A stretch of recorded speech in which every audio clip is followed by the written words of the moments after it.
அனைவருக்கும் வணக்கம். Group 1 mains clear பண்ண எல்லாருக்குமே சுரேஷ் அகாடமி சார்பா ஒரு வாழ்த்துக்களை சொல்லிக்கிறோம். இன்டர்வியூக்கு நல்லா ப்ரிப்பேர் பண்ணுங்க. ஸோ உங்களோட இன்டர்வியூ ப்ரிப்பரேஷனுக்கு ஹெல்ப் பண்ற மாதிரி நம்ம அகாடமியில கரண்ட் அஃபேர்ஸ் ரிலேட்டடா முக்கியமா நமக்கு இன்டர்வியூல ரிஃப்ளெக்ட் ஆகிற மாதிரி இருக்கக்கூடிய டாபிக்ஸ், அதனுடைய கீ ஹைலைட்ஸை மட்டும் நம்ம பார்க்க போறோம். சரிங்களா? முக்கியமா என்னெல்லாம் நம்ம தெரிஞ்சுக்கணும் அப்படிங்கிறது. ஸோ அதுல ஃபர்ஸ்ட் பாத்தீங்க அப்படின்னா எக்கனாமிக் சர்வே ஆஃப் தமிழ்நாடு. ஓகேங்களா? தமிழ்நாடோட பொருளாதார ஆய்வறிக்கை, அதுதான் ஃபர்ஸ்ட் நம்ம பார்க்க போறோம். இந்த பொருளாதார ஆய்வறிக்கையை பொறுத்த வரைக்கும், எக்கனாமிக் சர்வேயை பொறுத்த வரைக்கும் பார்த்தோம்னா, தமிழ்நாடு கவர்மெண்ட் ஃபர்ஸ்ட் டைமா இப்படி ஒரு டாக்குமெண்ட்டை நமக்கு ரிலீஸ் பண்ணியிருக்காங்க. சரிங்களா? First ever economic survey. சரியா? இந்தியாவில் இந்த எக்கனாமிக் சர்வே அப்படிங்கிற கான்செப்ட் பார்த்தோம்னா, நமக்கு சென்ட்ரல் லெவல்ல பட்ஜெட் பிரசன்ட் பண்றதுக்கு முன்னாடி February 1 பட்ஜெட் பிரசன்ட் பண்றாங்கன்னா, January 31 நமக்கு எக்கனாமிக் சர்வே ஆஃப் இந்தியா அப்படிங்கிறத பிரசன்ட் பண்ணுவாங்க. வேற ஏதாவது ஸ்டேட் கவர்மெண்ட்ஸ் இந்த மாதிரி எக்கனாமிக் சர்வேவை பிரசன்ட் பண்றாங்களா அப்படின்னு பார்த்தோம்னா, எல்லா ஸ்டேட் கவர்மெண்ட்டுமே ஏறக்குறைய பண்றாங்க. சரிங்களா? கர்நாடகா, கேரளா, எல்லா ஈவன் ஜம்மு அண்ட் காஷ்மீர் கூட அவங்களோட எக்கனாமிக் சர்வேவை ரீசெண்டா பிரசன்ட் பண்ணியிருந்தாங்க. இப்ப எக்கனாமிக் சர்வே அப்படிங்கிறது தமிழ்நாட்டுக்கு புதுசா இருக்கு. ஆனா மோரார்லெஸ் இந்தியாவில் இருக்கக்கூடிய மற்ற ஸ்டேட்ஸ் ஓவரால் சென்ட்ரல் லெவல்ல பார்த்தா கூட எக்கனாமிக் சர்வே அப்படிங்கிறது ஆல்ரெடி எக்ஸிஸ்டிங் கான்செப்டா தான் இருக்கு. தமிழ்நாட்டுல இப்பதான் நம்ம ஃபர்ஸ்ட் டைம் பண்ணியிருக்கோம். சரியா? ரைட். சோ இந்த எக்கனாமிக் சர்வே ஆஃப் தமிழ்நாடு, இந்த காம்ப்ரிஹென்சிவ் டாக்குமெண்ட்டை யாரு ப்ரிப்பேர் பண்ணிருக்காங்க அப்படின்னா, ஃபர்ஸ்ட் பாயிண்ட்ல ஸ்டேட் பிளானிங் கமிஷன் தான் ப்ரிப்பேர் பண்ணிருக்காங்க. அப்ப இந்த எக்கனாமிக் சர்வேல என்ன பேசியிருக்காங்க அப்படிங்கறத நம்ம தெரிஞ்சுக்கணும். இந்த எக்கனாமிக் சர்வேல நம்ம ஸ்டேட்டோட எக்கானமி எப்படி இருக்கு அப்படிங்கறத சொல்லியிருக்காங்க. சரியா? ஸ்டேட்டோட எக்கானமி எப்படி இருக்கு, ஸ்டேட்டோட growth ரேட் எப்படி இருக்கு, அடுத்தது ஸ்டேட்டோட பெர் கேபிட்டா இன்கம் எப்படி இருக்கு, அண்ட் தென் நேஷனல் ஜிடிபிக்கு ஸ்டேட்டோட கான்ட்ரிபியூஷன் எப்படி இருக்கு, அதே மாதிரி முக்கியமான sectors like service sector, agriculture sector, industries sector, இந்த மாதிரியான முக்கியமான செக்டார்ஸ் எப்படி இருக்கு தமிழ்நாட்டுல கரண்ட் எக்கனாமிக் இந்த ட்ரெண்ட்ஸை பொறுத்து பாக்குறப்ப, தமிழ்நாட்டுல இன்ஃபிளேஷன் என்ன ரோல் பிளே பண்ணிக்கிட்டு இருக்கு தமிழ்நாடோட எக்கனாமில, அடுத்தது தமிழ்நாடு எக்கானமி என்ன மாதிரியான சேலஞ்சஸ் ஃபேஸ் பண்ணிக்கிட்டு இருக்கு அப்படிங்கறத சொல்லியிருக்காங்க. தமிழ்நாடு எக்கானமி என்ன மாதிரியான சேலஞ்சஸ் ஃபேஸ் பண்ணலாம் அப்படிங்கறதையும் சொல்லியிருக்காங்க. வே ஃபார்வர்ட் என்ன அப்படிங்கறதையும் அட்ரஸ் பண்ணிருக்காங்க. நிறைய ரெக்கமெண்டேஷன்ஸ் அப்படிங்கறதுமே இருக்கதான் செய்யுது. ஓகேங்களா? நிறைய வார்னிங் சைன்ஸ் அப்படிங்கிறது இருக்கு. சரிங்களா? என்ன மாதிரியான வார்னிங் சைன்ஸ் இருக்கு அப்படிங்கறத நம்ம பார்ப்போம். ஸோ இந்த மாதிரி more or less Tamil Nadu economy, தமிழ்நாடோட past growth trajectory, future growth trajectory எப்படி இருக்கணும் அப்படிங்கறத நமக்கு டீடைல் பண்ணிருக்காங்க. சரியா? தமிழ்நாடோட எக்கானமியை நேஷனல் லெவலையும் குளோபல் லெவலையும் நமக்கு கம்பேர் பண்ணி சொல்லி இருந்திருப்பாங்க. ஸோ இதுதான் இந்த பிளானிங் கமிஷன் ப்ரிப்பேர் பண்ண எக்கனாமிக் சர்வேயோட ஒரு பேசிக் அப்டிராக்ட் அப்படிங்கிறது. சரியா? ரொம்ப டீடைல்டா காம்ப்ரிஹென்சிவா டெவலப் பண்ணிருக்காங்க இந்த டாக்குமெண்ட். ஸோ இதுல இருந்து நமக்கு தேவையான பாயிண்ட்ஸை மட்டும் நம்ம எடுத்துக்கிறோம். சரிங்களா? ஸோ அதுல பார்த்தோம்னா என்ன இயர்ஸை கனெக்ட் பண்ணிருக்காங்க, அரௌண்ட் லாஸ்ட் ஒரு 5 இயர்ஸ் தமிழ்நாடோட எக்கனாமிக் ட்ரெண்ட் எப்படி இருந்துச்சு அப்படிங்கறத நமக்கு ஸ்டடி பண்ணிருக்காங்க. அதுல நமக்கு பாத்தீங்கன்னா, the state is expected to maintain a growth rate of above 8% in 2024-25 அப்படிங்கறத சொல்லியிருக்காங்க. ஓகேங்களா? ஸோ தமிழ்நாடோட growth rate எப்படி இருக்கும் அப்படின்னா, ஒரு 8% growth கான்ஸ்டன்டா நம்மளால எடுத்துட்டு வர முடியும் அப்படிங்கறத சொல்லியிருக்காங்க. சரியா? இதுவே நமக்கு குளோபல் லெவல்ல பார்த்தோம் அப்படின்னா, குளோபல் எக்கானமி 3.3% ரேட்ல க்ரோ ஆயிருக்கு. நேஷனல் எக்கானமி, இந்தியாவோட எக்கானமி பாத்தீங்கன்னா அரௌண்ட் 6 to 8% பிளக்சுவேட் ஆயிட்டு இருக்கு. ஆனா லாஸ்ட் 3 இயர்ஸ்ல தமிழ்நாடோட எக்கானமி ஒரு கான்ஸ்டன்டா 8% growth நம்ம கான்ஸ்டன்டா டச் பண்ணிக்கிட்டே இருக்கோம். அதுதான் இங்க சொல்றாங்க. அதேதான் 2024-25லயும் அந்த ஒரு ட்ரெண்ட் இருந்துச்சு அப்படிங்கறத சொல்லியிருக்காங்க. அடுத்தது ஸ்டேட்டோட நம்ம எக்கானமியோட முக்கியமான ஒரு இம்பாக்டிங் பாயிண்டா இருக்கிறது என்ன அப்படின்னு பார்த்தோம்னா, ரீட்டைல் இன்ஃபிளேஷன், சந்தை பணவீக்கம் அப்படின்னு சொல்லுவாங்க. சரியா? சோ இந்த சந்தை பணவீக்கத்தை பொறுத்த வரைக்கும் பாத்தீங்கன்னா நமக்கு 6%ல இருக்கு 2022-23ல, and it started to decline 2023-24 அப்ப இது 5.4% இருக்கு. அண்ட் தென் 2024-25 பாக்குறப்ப நமக்கு 4.8% இருக்கு. சரிங்களா? சோ ரீட்டைல் இன்ஃபிளேஷன் ஒன்ஸ் ஹையா இருந்திருக்கு. இப்ப நம்ம அதை ஸ்டெப் பை ஸ்டெப்பா கிராஜுவலா டிக்ளைன் ஆயிட்டே வருது. சரிங்களா? அடுத்தது நம்மளோட ஆவரேஜ் இன்ஃபிளேஷன். ஓகே, தமிழ்நாடோட இது சந்தை பணவீக்கத்தை மட்டும் சொல்லியிருக்காங்க. பொதுவா நார்மல் இன்ஃபிளேஷன் அப்படிங்கிறது 5.47% இருக்கு. ஓகேங்களா? ஆவரேஜ் இன்ஃபிளேஷன் 5.7% இருக்கு. It is higher than India's inflation அப்படிங்கறத கொடுத்திருக்காங்க. இந்தியாவோட இன்ஃபிளேஷன் ஆவரேஜ் இன்ஃபிளேஷன் 4.85% இருந்திருக்கு ஃப்ரம் 2019 to 2024. சரிங்களா? அப்ப இந்தியாவோட இன்ஃபிளேஷன் 4.85% இருந்திருக்கு. அட் த சேம் டைம் தமிழ்நாடோட ஆவரேஜ் இன்ஃபிளேஷன் 5.7% இருந்திருக்கு. சரிங்களா? பிகாஸ் இதுக்கு முக்கியமான ஒரு ரீசன் இன்ஃபிளேஷன் அஃபெக்ட் ஆகிறதுக்கு நேஷனல் லெவல்லையும் சரி தமிழ்நாடு லெவல்லையுமே நேஷனல் லெவல்ல இந்த ரீசன் செட் ஆகும். அதே ஒரு ஃபேக்டரை நம்ம தமிழ்நாடுக்குமே அப்ளை பண்ணி பார்க்கலாம். என்னன்னா அர்பன் கன்சம்ஷன் அப்படிங்கிறது. சரிங்களா? இந்த அர்பன் கன்சம்ஷன் அப்படிங்கிறது நமக்கு லாக்டவுன் டைம்ல வந்து ஹிட் ஆயிருக்கும். லாக்டவுன் டைம்ல அர்பன் கன்சம்ஷன் சுத்தமா இருந்திருக்காரு. நகர்ப்புற நுகர்வு அப்படிங்கிறது லாக்டவுன் லிஃப்ட் ஆனதுக்கு அப்புறமா என்ன ஆகுதுன்னா அர்பன் கன்சம்ஷன் ஸ்பைக் ஆகுது, இன்க்ரீஸ் ஆகுது. லைக் நமக்கு இந்த ஒரு இம்பாக்ட் அப்படிங்கிறது 2023 வரைக்கும் நம்மளால பார்க்க முடிஞ்சது. இப்ப அகைன் பார்த்தோம்னா அர்பன் கன்சம்ஷன் ஸ்லோ ஆயிருச்சு, டிக்ளைன் ஆயிருச்சு. அர்பன் டிமாண்ட் அப்படிங்கிறது இல்லாம இருக்கு. ஸோ அர்பன் டிமாண்ட் இல்லாம இருக்கனால என்ன ஆகுது, நுகர்வு கம்மியா இருக்கனால நமக்கு என்ன ஆகுதுன்னா விலைவாசி அப்படிங்கிறதும் இன்க்ரீஸ் ஆக ஆரம்பிக்குது இன்டைரக்டா. இப்ப அர்பன் கன்சம்ஷன் அப்படிங்கிறது ஒரு பெரிய ரோல் பிளே பண்ணிருக்கு. சரியா? நெக்ஸ்ட் ஸோ இந்த ஆவரேஜ் இன்ஃபிளேஷனை நம்ம ஸ்பிளிட் பண்ணி பார்த்தோம்னா அர்பன் இன்ஃபிளேஷன் அப்படிங்கிறது 4.5% இருக்கு, ரூரல் இன்ஃபிளேஷன் 5.4% இருக்கு. அப்ப தமிழ்நாட்டோட ஆவரேஜ் இன்ஃபிளேஷன் ஹையர் ரேட்ல இருக்கிறதுக்கு என்ன காரணம் அப்படின்னா நமக்கு ரூரல் இன்ஃபிளேஷன் அதிகமா கான்ஸ்டன்டா அதிகமா இருக்கு. அதுதான் ஒரு மிகப்பெரிய ரீசனா இருக்கு. சரிங்களா? ஸோ இது எல்லாமே நம்மளோட growth ரேட் இன்ஃபிளேஷன் என்ன ஸ்டேட்ல இருக்கு அப்படிங்கறத நீங்க பார்த்திருக்கோம். அடுத்தது நம்மளோட பெர் கேபிட்டா இன்கம் பேஸ் பண்ணி.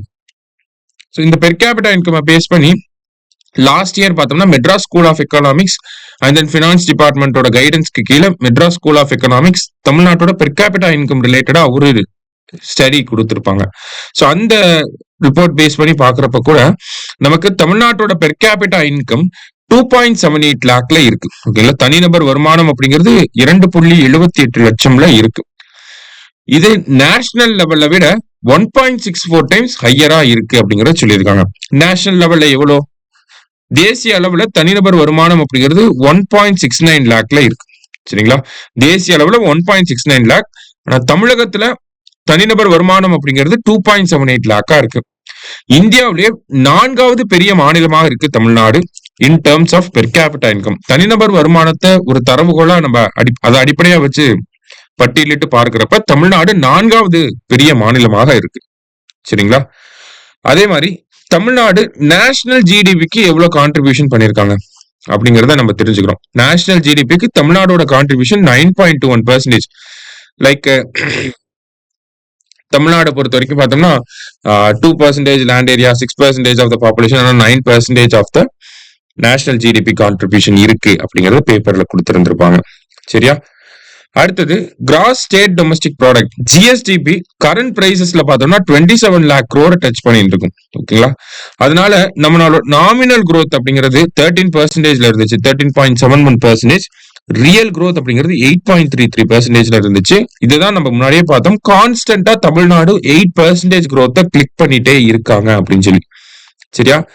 இருந்தாலும் தமிழ்நாடு நம்மளோட டார்கெட் என்ன அப்படின்னா $1 trillion எக்கானமியை அச்சீவ் பண்ணணும். இந்த $1 trillion எக்கானமி எப்ப அச்சீவ் பண்ணணும், 2030 அச்சீவ் பண்ணுங்கிறதா நம்மளோட டார்கெட். நம்ம அதை நோக்கி தான் பயணித்துட்டு இருக்கோம் தமிழக அரசாங்கம். அப்ப தமிழ்நாடு லாஸ்ட் 4 இயர்ஸா நம்ம 8% growth கிளிக் பண்ணிட்டு இருக்கோம். இருந்தாலும் அது பத்தாது. தமிழ்நாடு $1 trillion எக்கானமியை 2030 அச்சீவ் பண்ணணும்னா ஆனுவல் growth ரேட் 12%க்கு மேல இருக்கணும். அது கான்ஸ்டன்டா அடுத்து வரக்கூடிய 5 ஆண்டுகளையும் தமிழ்நாடு 12% வளர்ச்சியை எட்டுனா மட்டும்தான் நம்ம $1 trillion எக்கானமியை அச்சீவ் பண்ண முடியும் அப்படிங்கறத கொடுத்திருக்காங்க. ஓகேவா? ஆனா அதுல நிறைய சேலஞ்சஸ் வந்து இருக்கு. ஓகேவா? இப்ப என்ன சேலஞ்சஸ் இருக்கு அப்படின்னு பார்த்தோம்னா, நம்ம எக்ஸ்போர்ட் அப்படிங்கறத நல்லாவே பண்றோம். ஓகேங்களா? இந்த பாயிண்ட் இப்படி ரிலேட் பண்ணி நம்ம பார்ப்போம்.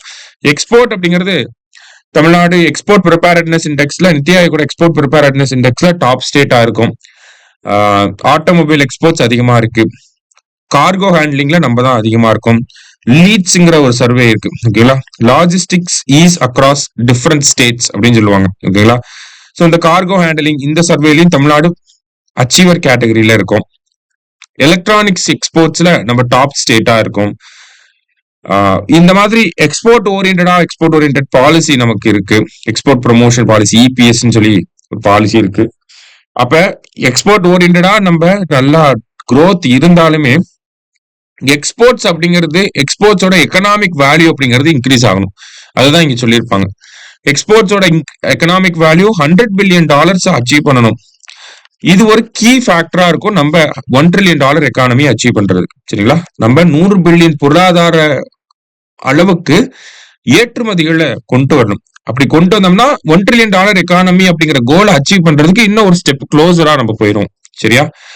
அதுதான் என்ன சொல்லியிருக்காங்கன்னா, தமிழ்நாடு கரண்டா பாக்குறப்ப மெர்கண்டைஸ் எக்ஸ்போர்ட்ஸ்ல எத்தனாவது இடத்துல இருக்காங்கன்னா 3rd பிளேஸ்ல இருக்காங்க. இதை டெவலப் பண்ணணும். ஏன்னா ஆல்ரெடி குஜராத், மகாராஷ்டிராலாம் $100 பில்லியன் மேல எக்ஸ்போர்ட்டை வந்து வச்சிருக்காங்க. ஆனா நம்ம இன்னும் அந்த $100 பில்லியன் மேல போகல. சரியா?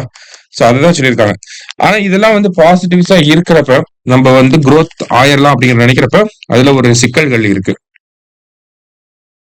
என்ன சிக்கல் இருக்கு அப்படின்னு பார்த்தோம்னா, தமிழ்நாடோட ஒர்க்கிங் ஏஜ் பாப்புலேஷன் வந்து கிராஜுவலா டிக்ளைன் ஆகும் அப்படிங்கறத ப்ரிடிக்ட் பண்ணிருக்காங்க. ஓகேவா?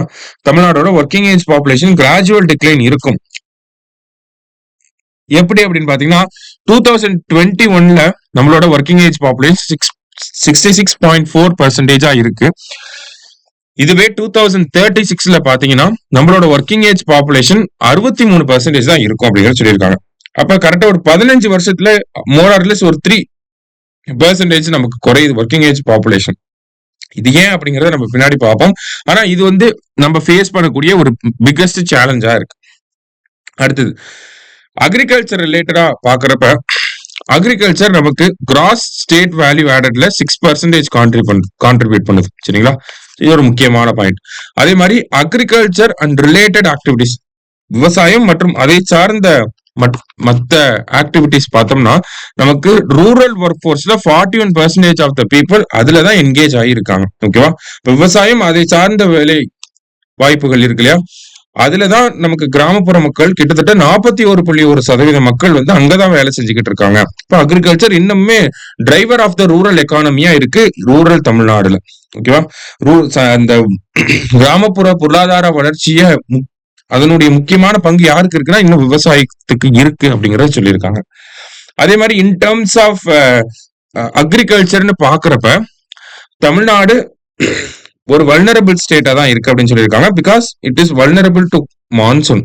ஓகே, நமக்கு இந்த பருவமழையை நம்பிதான் விவசாயம் அப்படிங்கிற நிலை இன்னமும் இருக்கதான் செய்யுது அப்படிங்கறத சொல்லியிருக்காங்க.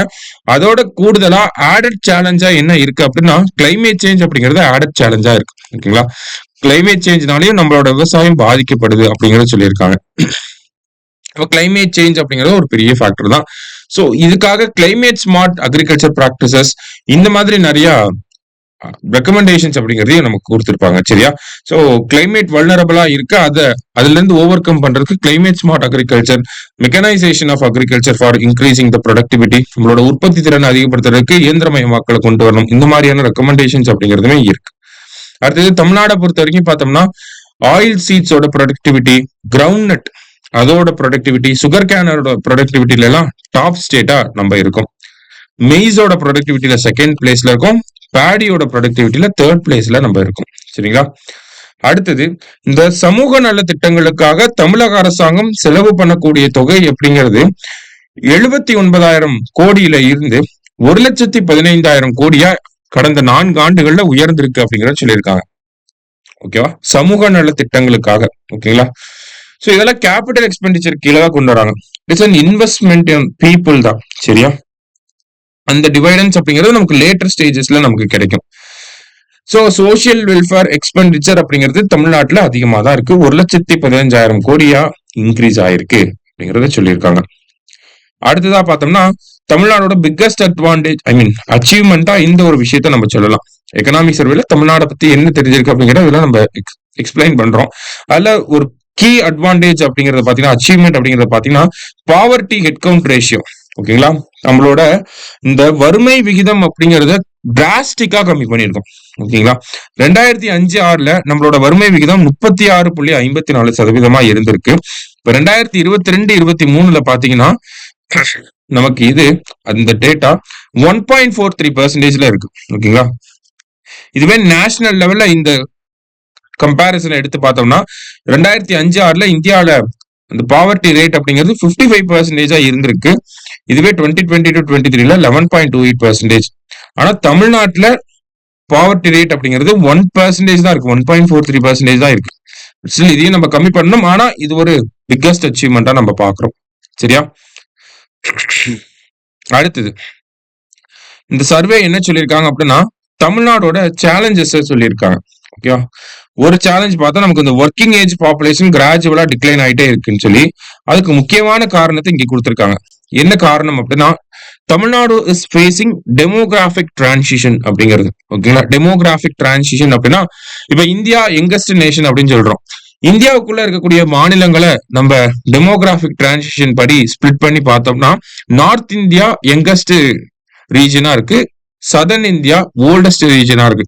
அதுலயே தமிழ்நாடு பார்த்தோம்னா, தமிழ்நாடு கேரளாலாம் வந்து இந்தியாவிலே ஓல்டஸ்ட் ஸ்டேட்ஸா இருக்காங்க. சரியா, அப்ப நம்மளோட ஆவரேஜ் ஏஜ், தமிழ்நாடோட சராசரி வயது அப்படிங்கிறது இன்க்ரீஸ் ஆயிட்டே இருக்கு. ஆவரேஜ் ஏஜ் அப்படிங்கிறது இன்க்ரீஸ் ஆயிட்டே இருக்கு. இதனால என்ன ஆகுது அப்படின்னா, சீனியர் சிட்டிசன்ஸ், எல்டர்லி பீப்புளோட பாப்புலேஷன் தமிழ்நாட்டில் இன்க்ரீஸ் ஆயிட்டே வருது. எல்டர்லி பீப்புளோட பாப்புலேஷன் இன்க்ரீஸ் ஆகுறப்ப ஒர்க்கிங் ஏஜ் பாப்புலேஷன் வந்து கம்மியாகும். Okay, working age population decline ஆயிட்டே வருது. ஒர்க்கிங் ஏஜ் பாப்புலேஷன் டிக்ளைன் ஆகுறதுக்கு முக்கியமான காரணம் என்னன்னா இந்த டெமோகிராபிக் டிரான்சிஷன். அதனாலதான் நம்ம முதல்வர், ஆந்திர முதல்வர்லாம் கூட நிறைய குழந்தைங்களை மேபி வரக்கூடிய இளைய தலைமுறை பெற்றுக்கணுமோ அப்படிங்கறத சொல்லியிருப்பாங்க. ஓகேவா, அதுக்கு நிறைய அரசியல் காரணங்களும் உண்டு. அதை என்ன சொல்லுவாங்கன்னா ப்ரோநேட்டல் பாலிசிஸ் அப்படின்னு சொல்லுவாங்க. சரியா, ப்ரோநேட்டல் பாலிசிஸ் அப்படின்னா அதிக குழந்தைகளை பெத்துக்கிறதுக்கு ஊக்குவிக்கிறாங்களே அரசாங்கம், அதான் சொல்றாங்க. சோ தமிழ்நாடு ஒரு டெமோகிராபிக் டிரான்சிஷனை ஃபேஸ் பண்ணிட்டு இருக்கோம். இதனால சீனியர் சிட்டிசனோட, எல்டர்லி பீப்புளோட பாப்புலேஷன் இன்க்ரீஸ் ஆகும். எல்டர்லி பீப்புளோட பாப்புலேஷன் இன்க்ரீஸ் ஆகிறப்ப சோசியல் எக்ஸ்பெண்டிச்சர் அப்படிங்கிறது அதிகமாகும், ஹெல்த் எக்ஸ்பெண்டிச்சர் அப்படிங்கிறது அதிகமாகும்.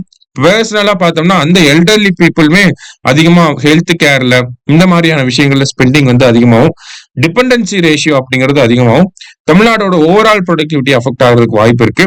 அப்ப தமிழ்நாடு சீனியர் சிட்டிசன் வெல்ஃபேரை இப்போல இருந்தே பாத்துக்க ஆரம்பிக்கணும். இன்சூரன்ஸ் செக்டாரோட growth அப்படிங்கிறது இருக்கும். எல்டர்லி பாப்புலேஷன் அதிகமாகிறப்ப இன்சூரன்ஸ் செக்டாரோட growth இருக்கும்.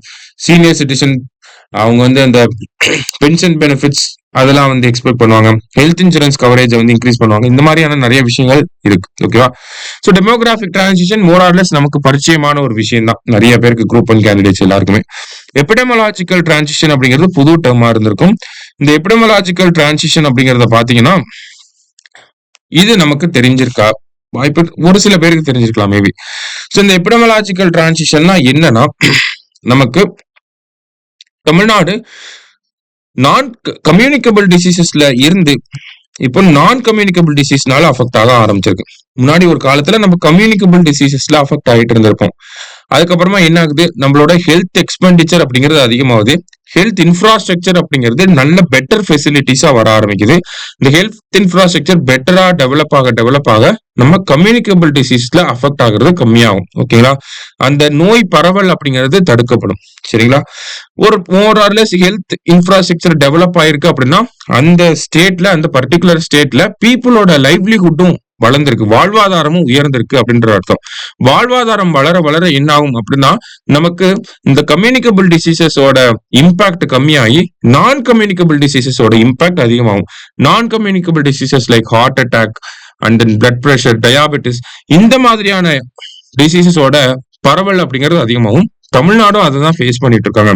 நான் கம்யூனிகபிள் டிசீசஸ், ஒபிசிட்டி, இந்த மாதிரியான ஒரு ப்ராப்ளம் தமிழ்நாடு ஃபேஸ் பண்றாங்க. இதுவுமே ஒரு பெரிய சேலஞ்சா தமிழ்நாடுக்கு வரும் அப்படிங்கறத சொல்லியிருக்காங்க.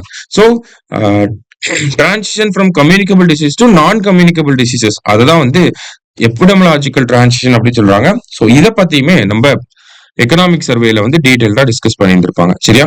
சோ நம்ம எக்கனாமிக் சர்வேல தமிழ்நாடு எக்கானமி என்ன ஸ்டேட்ல இருக்கு, என்ன சேலஞ்சஸ் ஃபேஸ் பண்றாங்க, எப்படி நம்மள வந்து நம்மளோட growth டார்கெட்ஸ்க்கு ஏத்த மாதிரி அலைன் பண்ணிக்கலாம் அப்படிங்கறதா கொடுத்திருக்காங்க. சரியா? சோ இந்த ஒரு கான்செப்ட்ஸை கொஞ்சம் நல்லா பார்த்துட்டு போங்க. டேட்டாஸை கொஞ்சம் பார்த்துட்டு போங்க. உங்களுக்கு இன்டர்வியூல ஃபில்லர்ஸா உங்களுக்கு ஆக்ட் ஆகும். சரியா? நல்லா இன்டர்வியூ ப்ரிப்பேர் பண்ணுங்க. All the best. தேங்க்யூ.